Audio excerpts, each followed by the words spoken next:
Santé avec la journée mondiale Alzheimer aujourd'hui. L'occasion pour nous d'un coup de projecteur sur un nouveau type d'accueil bientôt proposé aux personnes atteintes de la maladie. Dans la métropole lilloise, 8 malades pourront vivre en colocation. Pas de restriction de liberté, juste du personnel pour les accompagner. La méthode a déjà fait ses preuves au Canada. Thomas Milot, Sébastien Gurac. Ça c'est important, on a un lit de 140. On ne souhaitait pas avoir le lit d'EHPAD qui a un lit de 120. Un grand lit dans une chambre cosy qui sera bientôt occupée par un des 8 colocataires qui vont emménager dans cette maison neuve. Ici, vivront des habitants atteints d'une forme précoce de la maladie d'Alzheimer.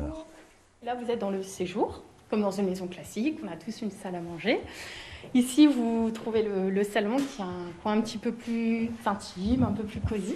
Et puis là, vous avez également la cuisine. Une cuisine avec accès libre au couvert et des portes qui restent ouvertes sur l'extérieur dans un nouveau quartier en construction. Les habitants seront ici libres de leurs allées et venues malgré la pathologie. Et en plus, on est implanté sur un quartier sur lequel on retrouve des commerces, de quoi aller boire un café, de quoi aller manger un morceau. C'est la vie, quoi. On considère qu'aller faire les courses, faire la cuisine, s'occuper de son logement, de son linge est très très important et quelque chose qui va permettre à la personne de bien vivre avec et malgré la maladie. Cette approche est inspirée de la maison Carpe Diem au Québec où vivent en quasi-autonomie des malades d'Alzheimer. Ce sont les inventeurs canadiens de cette méthode qui forment les futures accompagnantes nordistes.